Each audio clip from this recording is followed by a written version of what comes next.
All right, sports fans, how's everybody out there doing? William Martin coming at you one more time here on YouTube with another edition of the 300 Pounds of Sports Knowledge Podcast. Both the Georgia Bulldogs and Florida State Seminoles took the field today for the Orange Bowl with legitimate gripes. The Bulldogs won the last two national championships and were poised to possibly make it three in a row until they fell to Alabama in the SEC championship game earlier this month. And typically, when a team like Georgia has been number one for the bulk of the season, they don't fall that far in the standings. But this year, it was a little bit different. I talked about that, following conference championship game weekend. And honestly, because of that, the Dogs just got caught up in the wash. Now, for Florida State, we all know their story. They finished the regular season with an undefeated record, which included them winning the ACC. But unfortunately, the Seminoles became the first team in the college football playoff era to win a Power Five conference and go undefeated in the process and not make the playoff. Now, things clearly changed for this Florida State squad, unfortunately, late in the season when starting quarterback Jordan Travis was lost for the season with the leg injury. And then it didn't help things for Florida State when they didn't look that convincing in their win over Florida. And the same could be said about their victory over Louisville in the ACC championship game. It was a huge letdown for Florida State. You could see those kids that were crushed uh, when they found out that they were not going to be headed to the college football playoff after that. You just had to wonder if there was going to be a carryover to the Orange Bowl when they took on Georgia. Honestly, it wasn't going to be easy for Florida State, regardless. I mean, they ran into a very motivated Georgia team that was clicking on all cylinders today as they beat the Noles 63-3. And I'm going to touch on this because what I'm saying, it's more about Georgia than it is Florida State. And I say this because this clearly was not the same Florida State team that went undefeated and won the ACC. You think about it, there were some key guys for the Seminoles out today due to injury. Some guys also that decided to opt out as they prepare for the NFL draft. And then the transfer portal factor as well. Florida State was out there with a freshman quarterback, third string quarterback. And, this Georgia defense, went to town. A lot of key players off of the Florida State defense. But honestly, even with that said, if Florida State, had the same team that won the ACC championship game out there, sans Jordan Travis, it would not have made a difference. Final score, yes, this game would have been more competitive, but Georgia is just that good. I mean, you go back and look a couple of years ago when Georgia lost to Alabama in the SEC championship game.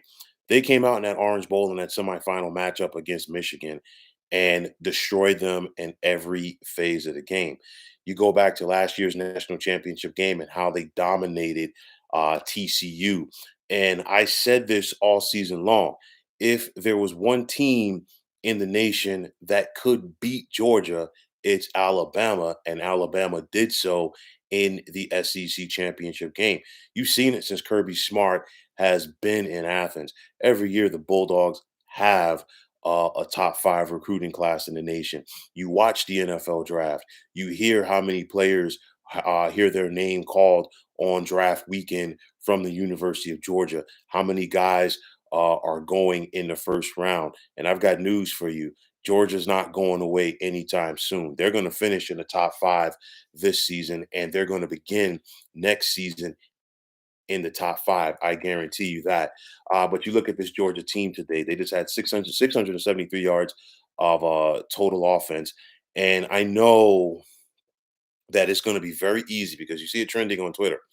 I know it's going to be very easy for the Florida State detractors to go out there and say, hey, I told you so. This is why Florida State should not have been in the college football playoff. Let's get something perfectly clear right now. Even without Jordan Travis, I guarantee you that if Florida State had made the playoff, they would not have had all of these opt outs. It wouldn't have been a scenario where guys are getting ready for the draft. The transfer portal. Injuries are one thing, okay, but transfer portal and the draft are two different things. And I know that Kirby Smart talked about this in his post game presser following the contest today, as far as something needs to be done about this in regards to guys sitting out, you name it. I'll tell you like this: the system is broken. And I've talked about this from before because you're hearing a lot of people now that are getting on the case or cases of the players who decide to sit out. But what about the coaches who, regardless if it's a head coach or a coordinator, what about those coaches who take jobs at other schools during this time as well, and then they leave their assistants or somebody else to coach their teams for their bowl game? I mean, you can't sit up there and question one side of it and not question the other. And I've talked about this before several weeks ago, and Kirby Smart mentioned it as well, as far as the bowl games that are not involved in the college football playoff turning into glorified scrimmages. I mentioned this. I'm like, you know what? It's like a spring game out there because through the transfer portal, through the coaches leaving, through players opting out, it's one of those where the teams that qualified for said bowl games are not the same teams that we're seeing take the field out there. And something is going to have to change because clearly, with the expanded college football playoff that's coming, with the superpower conferences, it's going to continue to widen the gap between the haves and have-nots in college football. Something is going to give, and I tell you exactly what's going to happen. We have a lot of sponsors that pay a lot of money for these bowl games. We're talking about millions of dollars for these schools. What happens if these sponsors decide not to fork over the money, okay, for the schools if guys aren't showing up to play? I think what you could have potentially, and this is just me speaking hypothetically, you might have a situation with the bowl games where, hey, you know, they might turn around and end up sweetening the pot for the winner, giving the winning school a bigger cut of the payout as opposed to the losing school. Or what about, just diminishing the cut that a school would get, if players decide not to opt out? I'm just talking hypothetically, but I mean, it's a slippery slope because you have, young men that are thinking about their future. You have young men that are thinking about the NFL draft. And in the case of Florida State, the guys who sat out, it's not just about guys who are going to be drafted. These guys are going to be drafted very early on in the NFL draft. And it's not just about Florida State because they're not the only school that did it this year. They're not the only school that has done it in recent years. Guys are looking at their body of work and in some cases, they're just looking towards the future. And you know what? They're trying to like protect their investment, if you will, which is their athletic ability. Now, of course, we saw Caleb Williams sit out for USC a couple of days ago. And you know what? This USC team really didn't skip a beat. He wasn't the only person that sat out. And we saw Miller Moss and Caleb Williams' spot, really have a field day out there, with 6 touchdown passes. But nonetheless, I mean, you look at it, okay, Louisville was the top team in the second best team in the ACC this year, and they lost to a depleted USC team. And of course, we saw a depleted Florida State team, the team that won the ACC theoretically, go out there, and of course, they got destroyed by Georgia.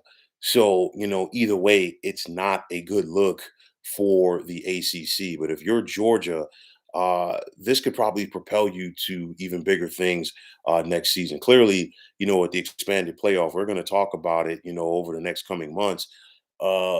Georgia is a team that's going to consistently be there under Kirby Smart, the way that he recruits, the way that he coaches, the way that he develops and motivates those young men in Athens. And I think we saw that today because, the Georgia guys, they were there. They were all in. They wanted to send the seniors out, on a positive note. And of course, the senior class for Georgia just won 50 games, during their time in Athens, and that's something special, of course, along with winning a couple of national championships.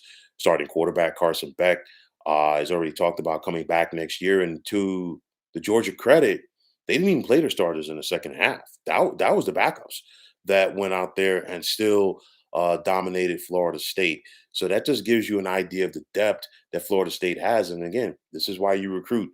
And Florida State, pardon me, Georgia rather, is one of those programs like Alabama, kind of like Miami back in the day, USC, and so many others, where the backups could go to other schools and not only start, be all conference guys.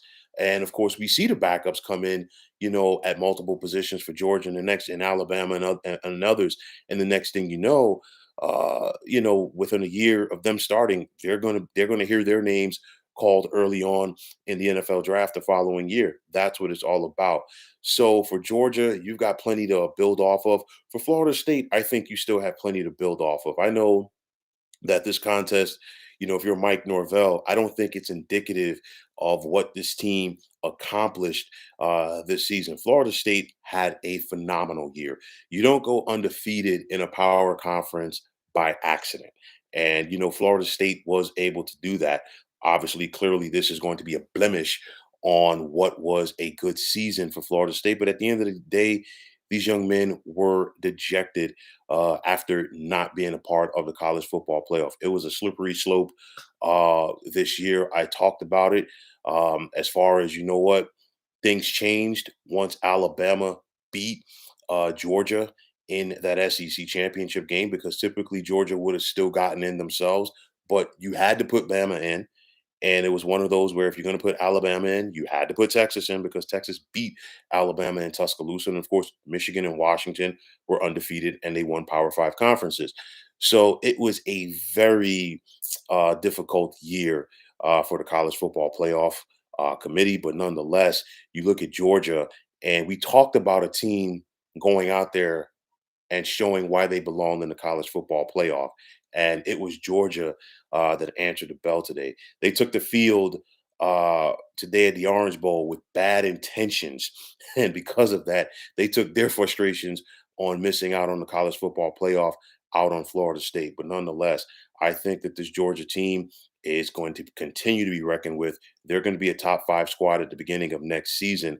And let's see what Kirby Smart and company can do next year in Athens. So, folks, that's going to wrap it up. And as always, I want to take this time out to thank all of you for tuning into the 300 Pounds of Sports Knowledge podcast here on YouTube. I want to take this time out to thank all of you fine folks out there for tuning in. And if you haven't already, please feel free to subscribe to this channel.